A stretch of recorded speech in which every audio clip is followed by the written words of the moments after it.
Fala, queridos, que bom ter você por aqui. É uma alegria poder dividir a palavra de Deus com você. E eu espero de verdade que após ouvir esse sermão, seu coração pegue fogo. Então, por favor, deixe Deus falar com você. Um bom sermão. É muito difícil uma pessoa entregar a vida a Cristo. Você sabe como foi difícil para você estar aqui? O quanto de convencimento, o quanto de batalha. Mas para você sair da presença de Deus, é fácil. Um momento, um deslize, uma frustração. Esse texto que vou ler a você, fala de dois homens que abriram mão de um caminho. E quando Jesus os encontra, Jesus é duro com eles. Jesus os chama de loucos e duros de coração. Existe um processo para a gente se transformar louco e duro de coração. Aqui na Lírio a gente tem um monte de coisa legal. Eu gosto de congregar numa igreja legal. Se você realmente se envolver na igreja, se você se der a oportunidade de fazer parte de um grupo, de um GC, de uma área de voluntariado, tem defeito, tem erro, tem um monte de coisa, mas é legal congregar aqui. A gente não tem uma igreja pesada. A gente entende que o evangelho é a liberdade com responsabilidade. Mas o fato de ser uma igreja legal, agradável, contemporânea, uma linguagem fácil de se compreender, isso não quer dizer que a gente está à mercê de desviar, de sair do caminho, de se perder no trajeto. Eu me preocupo muito, como pastor da igreja, do quanto a gente consegue de fato estar tão comprometido com Deus, tão comprometido que nada nos desvie. Eu quero ler com você Evangelho de Lucas, capítulo 24. Nós vamos ler a história e depois eu quero comentar alguns textos. Vamos ser bem dinâmicos. Lucas 24, nós vamos ler a partir do versículo 13. Evangelho de Lucas, capítulo 24, verso 13. Fala assim: naquele mesmo dia, dois deles estavam indo para um povoado chamado Emaús, a 11 quilômetros de Jerusalém. Quantos quilômetros? 11. 14. No caminho conversavam a respeito de tudo o que havia acontecido. Enquanto conversavam e discutiam, quem apareceu? O próprio Jesus se aproximou e começou a caminhar com eles. Mas os olhos deles foram impedidos de reconhecê-lo. Ele lhes perguntou: sobre o que vocês estão discutindo enquanto caminham? Eles pararam com os rostos entristecidos. Um deles, chamado Cleopas, perguntou-lhe: Você é o único visitante em Jerusalém que não sabe das coisas que ali aconteceram nesses dias? Que coisas? Perguntou ele, no caso Jesus. O que aconteceu com Jesus de Nazaré. Com o que eles estão falando? Entendeu, né? Conversa de doido. O que aconteceu com Jesus de Nazaré? Responderam eles. Ele era um profeta. Veja que ele fala no passado. Ele era um profeta, poderoso em palavras e em obras diante de Deus e de todo o povo. Os chefes dos sacerdotes e as nossas autoridades o entregaram para ser condenado à morte e o crucificaram. E nós esperávamos que era ele que ia trazer redenção a Israel. E hoje é o terceiro dia desde que tudo isso aconteceu. Algumas das mulheres entre nós nos deram até um susto hoje. Foram de manhã bem cedo ao sepulcro e não acharam o corpo dele. Voltaram e nos contaram ter tido uma visão de anjos, que disseram que ele estava vivo. Alguns dos nossos companheiros foram ao sepulcro e encontraram tudo exatamente como as mulheres tinham dito, mas não viram. E ele lhes disse: como vocês custam a entender, como demoram a crer em tudo que os profetas falaram. Não devia o Cristo sofrer estas coisas para entrar em sua glória? E começando por Moisés e todos os profetas, explicou-lhes o que constava a respeito dele em todas as escrituras. Ao se aproximarem do povoado para o qual estavam indo, Jesus fez como que iam mais adiante. Mas eles insistiram: fica com ele. Eles insistiram muito com ele: fique conosco, pois já é noite, já vem, o dia já está quase findando. Então ele entrou para ficar com eles. Quando estava à mesa com eles, tomou o pão, deu graças, partiu e deu a eles. Então os olhos deles foram abertos e reconheceram, e ele desapareceu da vista deles. Perguntaram-se um ao outro: não estava queimando o nosso coração enquanto ele nos falava no caminho e nos expunha as escrituras? Levantaram-se e voltaram imediatamente para Jerusalém. Ali encontraram os 11 e os que estavam com eles reunidos, que diziam: é verdade, o Senhor ressuscitou e apareceu a Simão.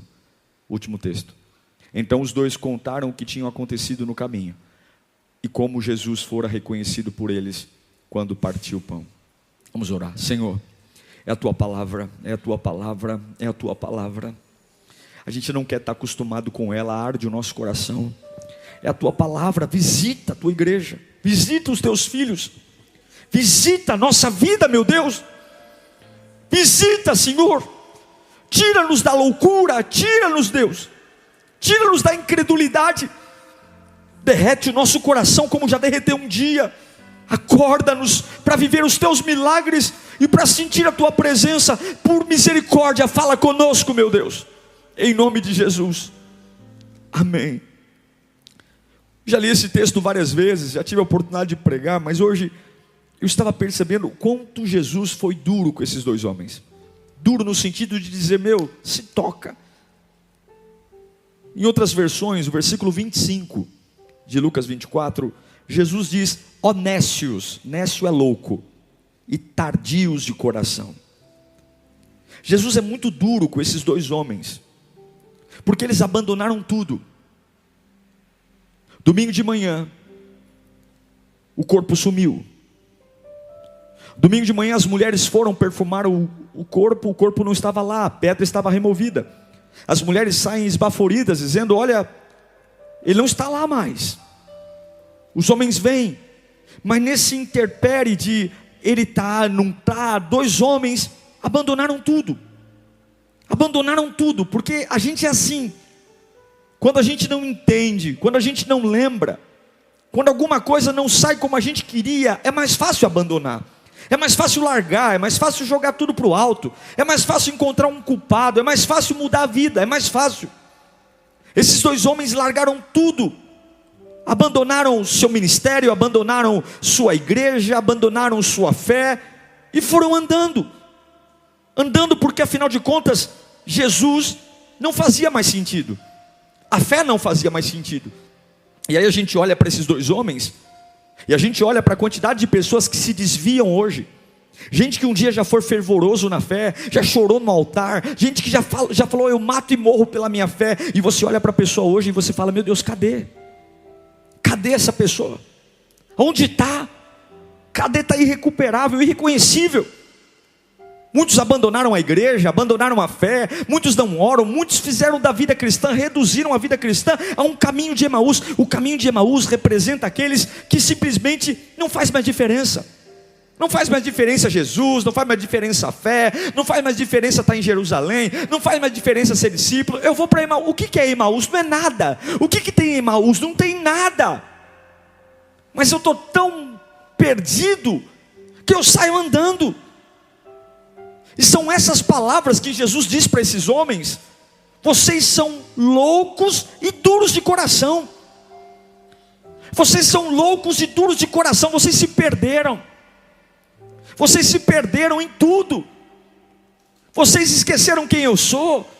E eu morro de medo, irmãos, de um dia no caminho da minha vida encontrar Jesus. Jesus fala: você é louco, Diego.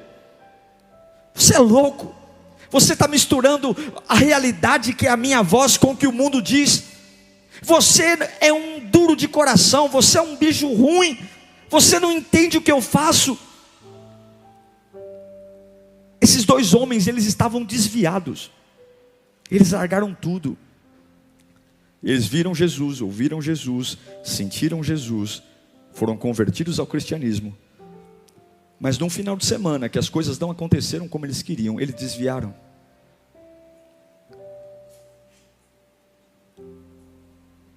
Eu vou te dar aqui, baseado nesse texto, alguns indícios, alguns motivos que podem levar você a se desviar. Alguns motivos que podem levar você a largar tudo. E vou dizer, não menospreze, porque a minha Bíblia diz que aquele que está em pé, cuide-se para que não caia. Nunca bata no peito. Uma vez uma pessoa entrou na minha sala e falou assim, essa pessoa saiu de uma casa de recuperação, há muitos anos atrás, entrou na minha sala e falou, pastor, eu estou cheio do Espírito Santo, eu não caio mais, eu venci as drogas, eu me sinto forte. Eu disse, meu irmão, não faça isso, não faça isso, não diga que você é forte, não diga que você venceu nada, diga que você precisa da misericórdia de Deus, diga que você é fraco, que você precisa de Jesus todos os dias. Não bata no peito e diga que você aguenta. Você não aguenta. Essa pessoa não está mais entre nós. Essa pessoa não está mais viva, porque ela matou no peito algo que ela não tinha o direito. Quando eu olho para esses homens, a primeira coisa que eu vejo que fez eles desviarem, lá no versículo 13 e 14, eles estão saindo de Jerusalém desolados, e diz, naquele mesmo dia, 2 deles estavam indo para um povoado chamado Emaús. Eles estavam andando 11 quilômetros a pé. 24:14. No caminho eles... Sabe a primeira coisa que pode desviar você? Fala comigo, conversa fiada. Eu não sei o que eles estão conversando.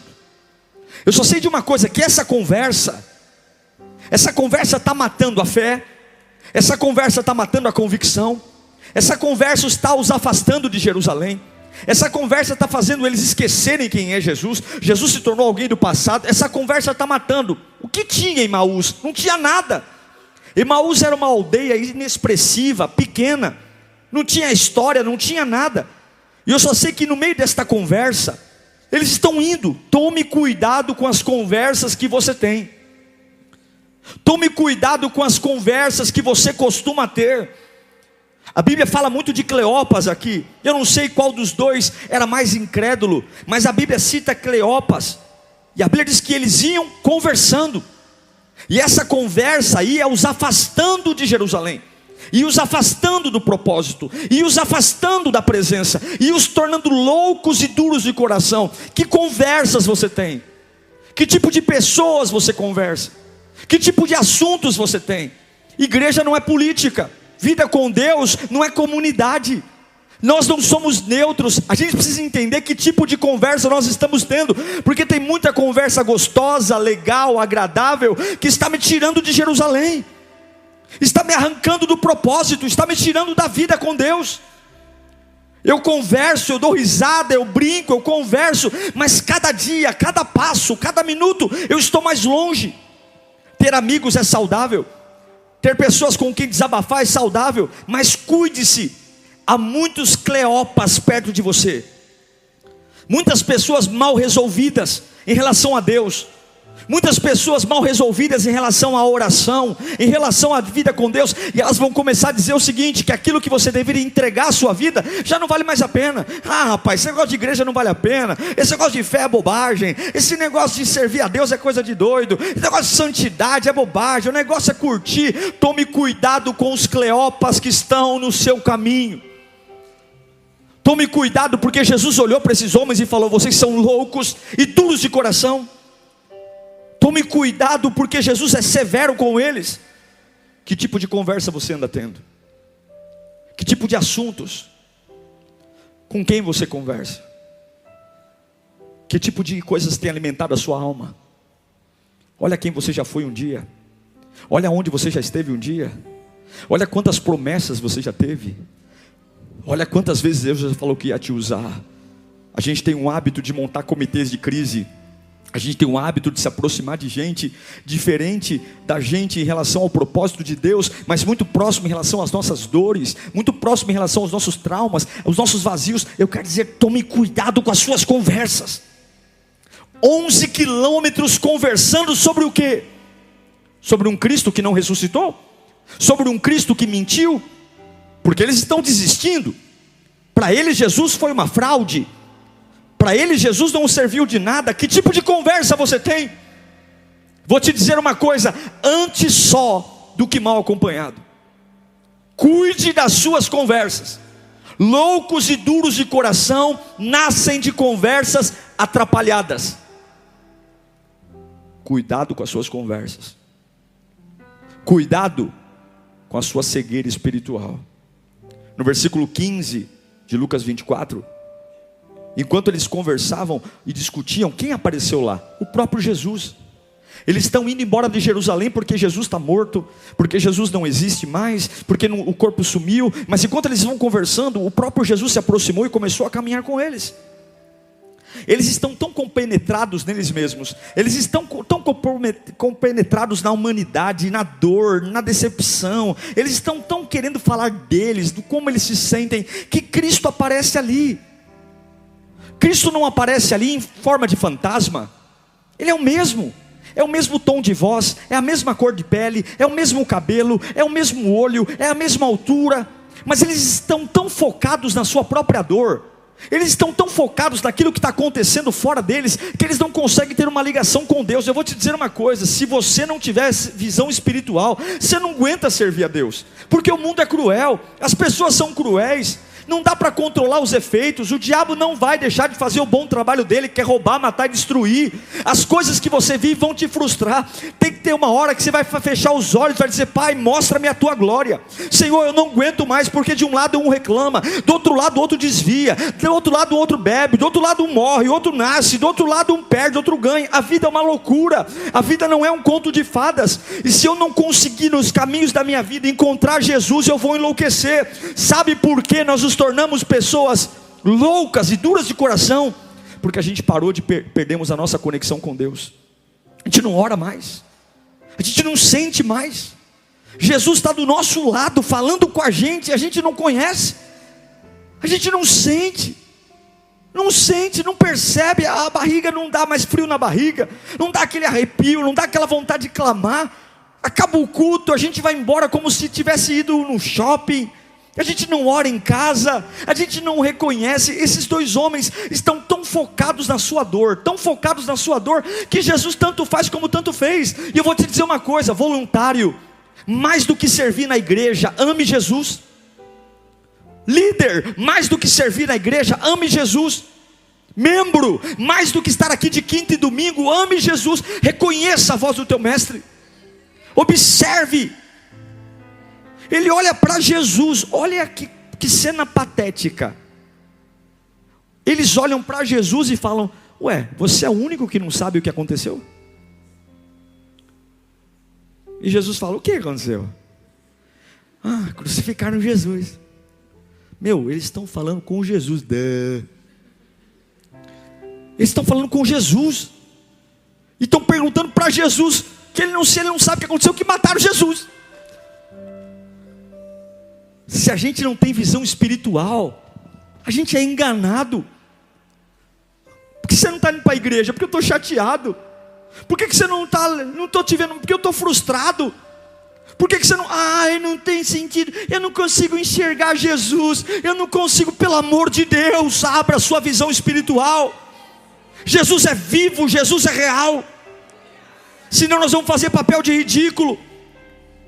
Cuide das suas conversas, cuide da visão espiritual, clame a Deus. Fala: Senhor, acima de pastor, acima de líder, acima de voluntariado, acima de lírio, eu quero encontrar a tua presença. Eu preciso encontrar a tua presença, eu preciso servir o Senhor. Essa igreja, meu irmão, não é para a gente ser empresa, não é para a gente se reunir de quinta e domingo, não. Essa igreja é para a gente conhecer o céu, é para a gente conhecer Jesus, é para a gente acordar numa segunda-feira, enfrentar capeta, Satanás e dizer: eu sei quem é o Deus da minha vida, eu sei quem é o Deus da minha vida. Eu estou vendo uma fase amarga, eu estou vendo uma uma fase, sabe, tem fases que as palavras das pessoas não nos confortam. Tem fases que você abre você não quer nem se levantar da cama, mas você enxerga o trabalhar de Deus. Você come do maná de Deus. Deus fala com você através de um pássaro, através de uma criança, através de um amigo. Deus te encoraja. Não tem motivo nenhum para estar em pé, mas você tem visão do Espírito. Você sabe que mesmo sem entender, Deus trabalha. Você sabe que mesmo sem ter uma resposta, Deus está ali. E aí todo mundo diz para você: descansa um pouco, para um pouco. E você diz: eu não vou sair de Jerusalém, porque ainda que eu não entenda, Ele diz que estaria comigo. Ainda que eu não veja o corpo, eu sei que o milagre está aqui. Ainda que eu não consiga entender por que fui demitido, ainda que eu não consiga entender por que estão fazendo isso comigo, eu sei de uma coisa: em algum lugar Ele está. O corpo não está no túmulo, significa que Ele está vivo. Em nome de Jesus, volta para Jerusalém nesta noite. Volta para Jerusalém nesta noite. Há uma luta espiritual para te tirar de Jerusalém. Há uma batalha para te arrancar. Há uma batalha para você se tornar uma pessoa comum. Há uma batalha para você ter um coração duro e uma cabeça doida. Uma cabeça tão doida de que você na frente de Jesus vai dizer: eu não acredito mais, eu não acredito mais. Jesus está na tua frente, te sustentando, cuidando de você, e o teu coração incrédulo está dizendo: eu não consigo crer mais, eu não consigo adorar mais. E Ele está dizendo: mas eu te livrei da morte ontem, mas eu te livrei do acidente de carro ontem, mas eu te livrei de um assassinato ontem, mas eu tirei o devorador ontem. Como é que você está dizendo que eu não estou aqui? Você só está em pé porque eu estou aqui, diz o Senhor. Ele está aí. Cuidado com as conversas, cuidado com a cegueira espiritual. Dobra o joelho e fala assim: eu só vou me levantar quando eu te sentir. Cuidado com a tristeza. Fala para o seu irmão: cuidado com a tristeza. Lucas 24:17. E ele lhes perguntou: sobre o que vocês estão discutindo enquanto caminhavam? Eles pararam com o rosto. Por que eles estavam tristes? Porque Jesus tinha morrido. Eles estavam tristes porque a multidão gritou Barrabás ao invés de gritar Jesus. Eles estavam tristes porque o corpo sumiu e não havia resposta. Eles estavam tristes porque na perspectiva deles a vida seria diferente. Crente triste é crente fraco. Crente triste é crente fraco. A tristeza tem hora para passar. O choro dura uma noite. Não dá para você ficar triste muito tempo, não. Você está no meio de uma batalha. Não dá para você ficar. Deus respeita você ficar triste uns dias, mas você tem que se levantar. Crente triste é crente fraco. Eles estão tão tristes, que eles estão tão tristes, eles estão fracos. E quando você está triste, você quer se isolar. Quando você está triste, você quer largar Jerusalém. Quando você está triste, você não quer ver ninguém. Cuide-se, irmão. Cuide-se. Não deixe a tristeza tomar conta do seu coração. Não deixe a tristeza tomar conta de você. Não deixa, lute. Lute, porque você vai jogar tudo para o alto. Lute. Não brinca, porque o diabo sabe arrebentar uma pessoa fraca. Eu não estou falando para você ter medo dele, não. Mas a alegria do Senhor é a nossa força. Crente saudável, ele se levanta. Crente saudável está sangrando, está chorando, mas ele fala: Senhor, Tu és a minha força. Ele não confia no homem, ele não espera de pessoas. Agora, crente fraco não segura o rojão. Vivemos hoje uma época de pessoas fracas, pessoas que não podem tocar, gente de cristal, não suporta, não consegue, não suporta. Tomar cuidado, porque todos nós vamos sofrer muito ainda nessa vida. Fala comigo: eu preciso me fortalecer. Cuide dessa tristeza. Não ignore essa tristeza. Não permita continuar vindo na presença de Deus com essa tristeza. Pastor, eu não consigo tirar. Mas você consegue controlar a tua boca? Não consegue. Comece a adorar a Deus mesmo triste. Comece a louvar a Deus mesmo triste. Continue vindo à igreja mesmo triste. Continue adorando mesmo triste. Vai ler a Bíblia mesmo triste. Vai louvar a Deus no carro mesmo triste. Vai servir a Deus mesmo triste. Vai lá. Você não consegue tirar a tristeza, mas você sabe andar, você sabe falar, você sabe louvar. Não saia de Jerusalém. A tristeza vai tentar te isolar. E tem gente aqui a ponto de sair. Deus está dizendo: não saia, não perca. Loucos, incrédulos, homens tristes, mulheres tristes, eles estão tristes. Sabe outra coisa que eu vejo neles? Saudosismo. Fala comigo, saudosismo. Versículo 19. Que coisas? Perguntou ele. Jesus perguntou, que coisas? Por que vocês estão tristes? Que coisas? O que aconteceu com Jesus de Nazaré? Respondeu ele. Olha o que diz. Ele era... Estou no versículo 19 de Lucas 24. Ele era, fala comigo, ele era. É passado, presente ou futuro? Ele era. Ele era profeta. Ele era poderoso. Ele era poderoso em palavras, diante de Deus e do povo. E quem ele é hoje? Nada. Ele era. Ele era. Jesus falou diversas vezes que ia voltar. Jesus deu vários avisos para eles que ia ressuscitar. Jesus não deixou eles sobre aviso. Eu vou te dizer uma coisa. A gente faz cara de sonso, mas tudo que a gente enfrenta, Jesus já nos preparou. Se você prestar atenção, Ele já nos preparou. Ele já falou com a gente. Ele já usou pessoas. Jesus tinha avisado tudo o que ia acontecer. Mas agora, o tempo bom ficou no passado. Mas agora a fase boa ficou para trás. Ele era varão, ele era poderoso, mas agora já era. Irmãos, cuidado com o saudosismo. Cuidado com as lembranças. Cuidado quando você idolatra o passado, idolatra fases e diz, o melhor da minha vida já se foi. Jesus vai chamar você de louco, de coração duro. Cuidado quando você põe num pedestal aquilo que Jesus já encerrou. Cuidado quando você diz que Deus não é mais poderoso como foi antes. Cuidado quando você fica lembrando de cultos antigos, movimentos antigos, e você diz, como era bom aquele culto, como era bom. Cuidado, cuidado quando você lida com Jesus como era. Eu era usado por Deus, eu era cheio do Espírito Santo, o meu Deus era o Todo-Poderoso. Ah, que lindo aquela época que Ele me abraçava. Cuidado, porque isso vai te arrancar de Jerusalém. Ele era, mas Ele também é, e sempre será. Ele não está morto, Ele está vivo. E Deus manda eu te dizer hoje, tire o saudosismo da sua vida. Tire o saudosismo, feche as gavetas, feche os baús. O melhor de Deus está por vir. O dicionário define saudosismo como culto ao passado. O que é saudosismo? É cultuar o passado, é levantar o passado, é endeusar o passado, é colocar o passado como algo nobre, algo melhor.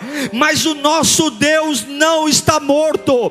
Jesus continua avivando pessoas. Jesus continua tirando pessoas do crack. Jesus continua curando vidas. Jesus continua pegando pessoas tortas. Eu sei que você já ouviu muitos milagres ao longo da sua vida, mas Ele continua, Ele continua. E eu quero dizer que o melhor de Deus ainda está por vir. Tira o saudosismo, para de se lamentar, fecha o que Deus encerrou, encerra. O que Deus jogou fora, joga. O que Deus pôs o ponto final, coloca. E busca o melhor de Deus.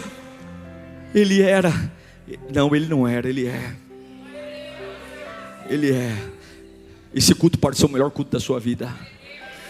Hoje você pode receber uma unção que você nunca recebeu. Deus pode te batizar com fogo do céu nesta noite. Deus pode te dar dons esta noite. Deus pode fazer um milagre na sua vida nesta noite. Deus pode te dar a maior revelação da sua vida, porque Ele não é menor hoje do que foi ontem. Ele é o mesmo. Em nome de Jesus, tem uma força tirando você de Jerusalém. Tem uma força levando você para Emaús, tentando tornar você um louco, desvairado, uma pessoa com o coração duro. E a voz de Deus veio gritar hoje, tira os olhos do saudosismo. Esses homens perderam a esperança. Versículo 20 e 21. O chefe dos sacerdotes e as nossas autoridades o entregaram para ser condenado à morte e o crucificaram. E nós esperávamos que era Ele. Nós esperávamos que era Ele que ia trazer a redenção. Irmãos, naquela época, diferente de hoje, os defuntos eram colocados em rochas. E a morte oficial da pessoa era constatada só no terceiro dia. Por isso que no domingo de manhã as mulheres estão indo no túmulo, porque havia um ritual de evitar que as pessoas fossem enterradas vivas. Então até o terceiro dia havia uma expectativa. Será que morreu ou não morreu? Por isso que as mulheres vão no domingo de manhã perfumar o corpo, porque é o último dia de prazo para realmente constatar, acabou, morreu. E no domingo de manhã, que todo mundo está na expectativa: será que morreu ou não morreu? Quando as mulheres chegam, o corpo não está mais lá. E eles dizem, preste atenção, nós esperávamos que era Ele que ia trazer a redenção. Sabe por que as pessoas desviam da igreja? Porque perdem a esperança. De verdade, você crê que Jesus pode mudar a sua vida? Não responda rápido não, pensa um pouco. Você crê mesmo que Jesus pode ser tudo para você? A sua maior dor, a sua maior agonia, o seu maior lamento, o seu maior trauma, o seu maior impossível, de coração, você crê que Ele pode cuidar de você? Você crê mesmo? Você crê que Ele pode completar todos os buracos da sua alma? Você crê que Ele pode trazer sentido à sua vida? Uma vida equilibrada, uma vida em abundância, uma vida de paz, uma vida de conforto em Deus, uma vida de prosperidade, não ter falta de nada, uma vida de completude. Você toma pancada, você apanha, você perde, mas dentro de você tem uma fonte inesgotável. Você crê que Ele é o sol da justiça, você crê que Ele é a esperança, você crê mesmo? Então por que você está saindo de Jerusalém? Então por que você não consegue ficar no lugar que Ele mandou você ficar? Então por que é tão difícil permanecer? Por que é tão difícil servi-lo de forma honesta? Se entregar mesmo? Por que é tão difícil? Olha como nós somos incoerentes. Amamos, mas não amamos sua obra. Amamos, mas não amamos o seu reino. Amamos, mas não fazemos o que Ele pede. Amamos, mas não nos afastamos do que Ele manda nos afastar. Amamos, mas não seguimos o que Ele mandou seguir. Amamos, mas estamos indo para Emaús. Porque na verdade a gente ama, mas não tem esperança. A gente ama, mas confia mais no remédio, confia mais no amigo, confia mais no contrato, confia mais no médico, confia mais no advogado. Cleopas está dizendo: eu achava que era Ele, e não é mais. Quanta gente indo para a cachaça, quanta gente se afundando no pecado, e dizia: eu fui 2 meses para a igreja e eu achava que era bom ser crente. Eu até tentei, pastor, eu até comecei, mas sabe o que acontece? As coisas não aconteceram do meu jeito. Ele não ressuscitou no tempo que eu queria. Eu quero que você entenda: nada pode nos separar do amor de Deus. É o que Paulo diz: nada, nem a morte, nem a vida, nem os anjos, nem demônios, nem o porvir, maior é o que está em nós. A esperança, dizem que é a última que morre, mas quando morre a esperança, um homem também morre. Não faz sentido estar aqui se a gente não tiver esperança nele. Você não larga o pecado, você não muda a vida se você não crê em Jesus, se você não crê que Ele é o verdadeiro Filho de Deus, que Ele está vivo. Você não suporta o dia mau se você não crê em Jesus, se você não confiar nele, se você não esperar nele, se você não fechar os seus olhos e falar: minha alma, Jesus existe, Ele ressuscitou, eu vou entregar minha vida para Ele. Não é discurso não, eu vou entregar minha vida para Ele, eu vou dar tudo para Ele, eu vou deixar Ele fazer de mim o que Ele quer. Eu não estou nem aí para o que vão pensar. Eu vou me entregar minha vida. Eu vou ficar em Jerusalém.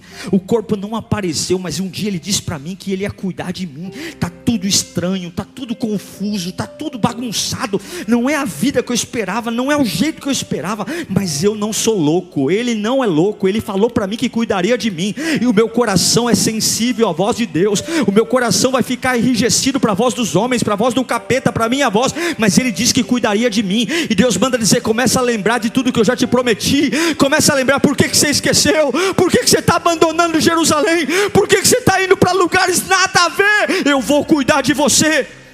Sabe o que mata um homem? Decepção. Repita comigo: decepção. Versículo 21. E nós esperávamos que era Ele que ia trazer redenção.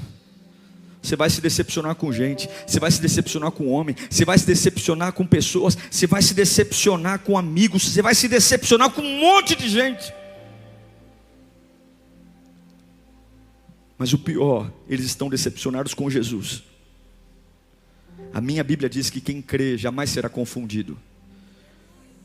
Muitas pessoas abandonam a fé por decepções.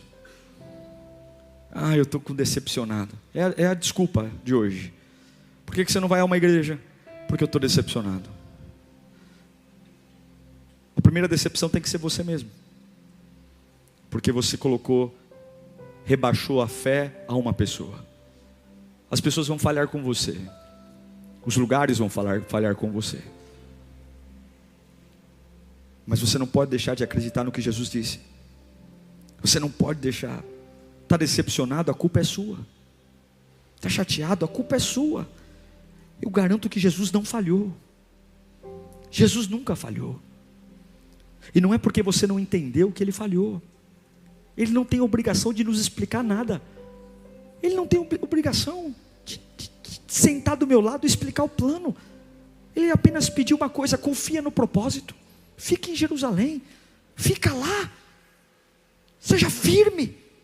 Fique firme. Fique firme, espere o tempo. Fique firme. Jesus nunca te decepcionou. E não vai te decepcionar. Volte para Jerusalém. Fique lá. Porque o que eu vejo nesses homens é uma descrença. Olha o que eles falam, e aqui eu encerro. Olha o que eles falam, Lucas 24, 22. Olha a incredulidade deles. Algumas mulheres nos deram um susto. Qual o susto? Elas falaram que o corpo não estava lá. Elas falaram que encontraram um anjo. Foram de manhã bem cedo ao sepulcro e não acharam o corpo dele. E voltaram e nos contaram que tinham uma visão. Mas eles estão zombando da visão das mulheres. Eles estão falando assim, é uma história fajuta. Eu não creio nisso não. Olha o 24. Não creram nas mulheres. Aí alguns dos nossos companheiros, os discípulos, Pedro e João, lembra de Pedro e João que foram ao túmulo?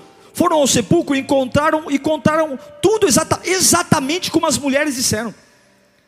Mas não viram corpo.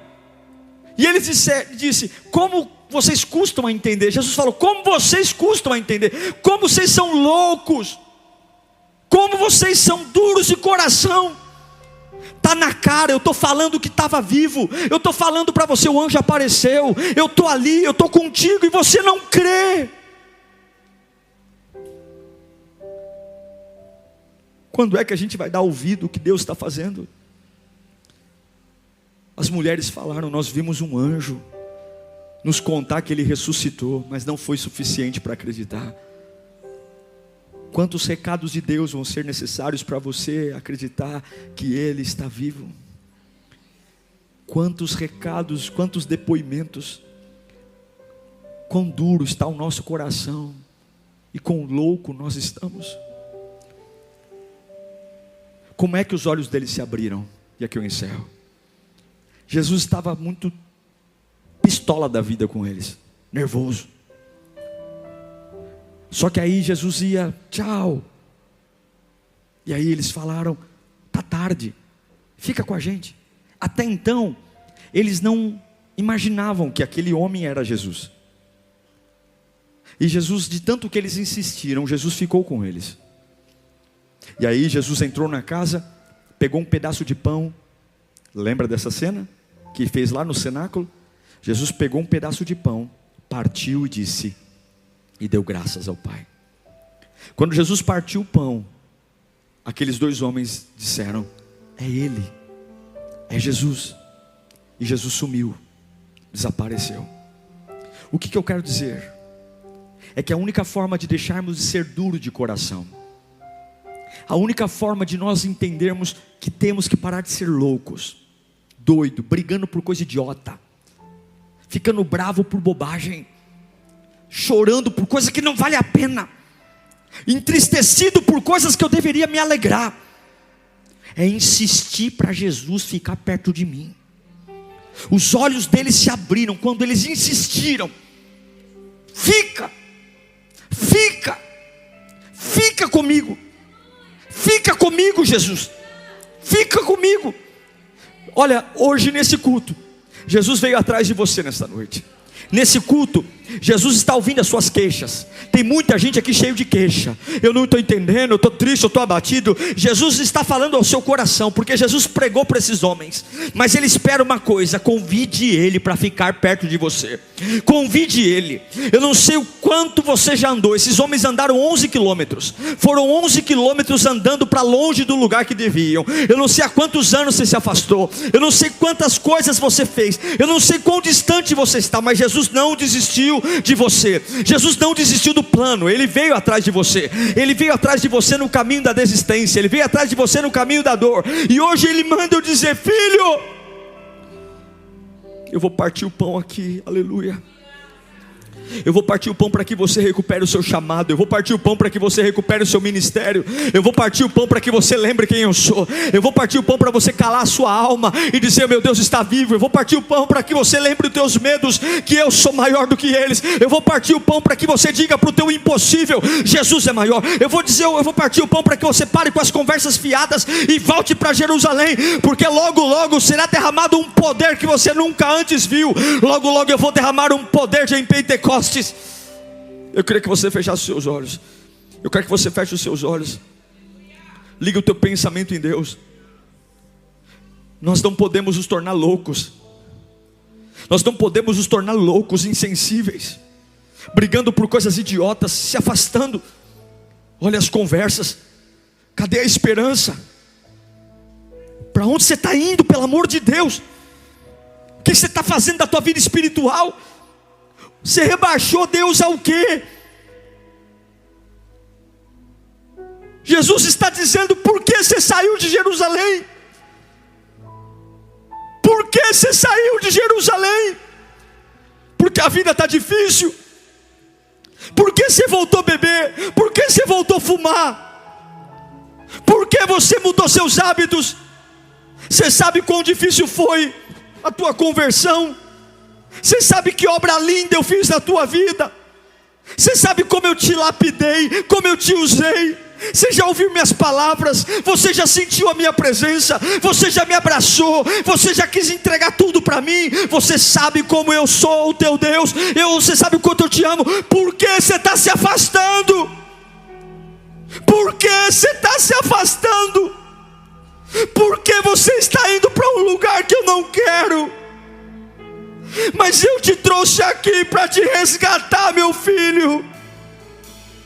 Meu filho, larga esse caminho de Emaús. Isso que você está pensando não é verdade. Eu não te abandonei. Isso que você está pensando não é verdade. Eu não te deixei. Eu estou aqui, filho. Filho, isso que colocaram na sua cabeça é mentira de Satanás. Eu continuo mesmo hoje. Eu continuo fazendo milagres. Eu continuo curando o coração. Eu continuo enchendo uma pessoa de alegria. Na minha presença há óleo. Na minha presença a vida, na minha presença a completude, na minha presença há uma paz que excede o entendimento. Filho, tudo que te contaram é mentira. Há uma batalha para a sua vida, há uma batalha para te destruir, há uma batalha para te destruir, te arrebentar. Querem tirar você de Jerusalém, porque você na minha mão é usado, porque você na minha mão é poderoso.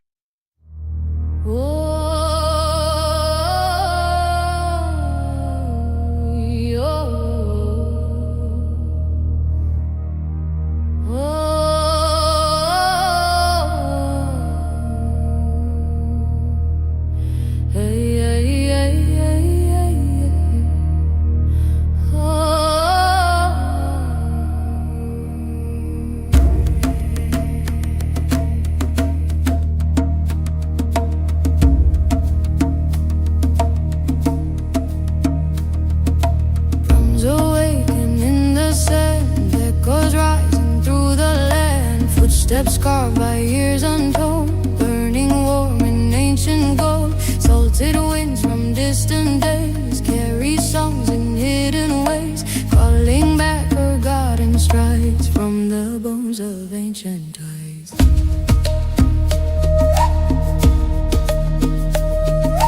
Hear the pulse beneath the stone, hear the earth recall its own. We are dust from stories spun, fragments shining in the sun.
before.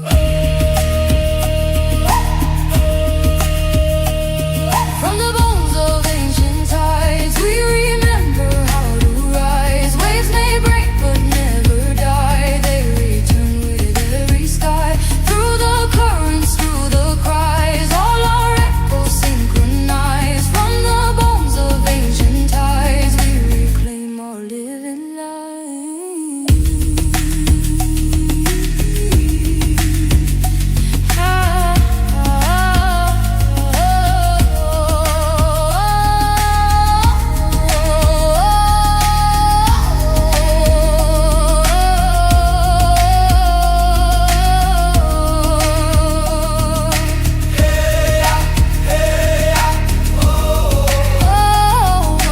Rise again from the undertow.